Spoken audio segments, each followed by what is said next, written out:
का बताई जुलूम जुलूम के बात बा हाँ जुलूम के बात बा जुलूम के बात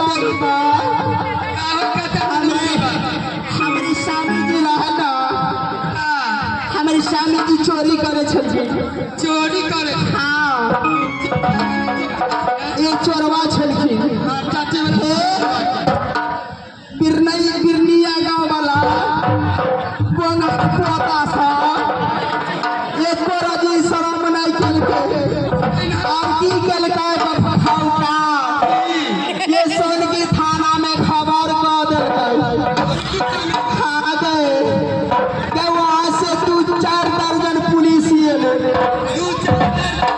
हाँ ये स्वामी जी हमार ये सुन गए हमार स्वामी जी से पलंग पर सुतल रहा के भाई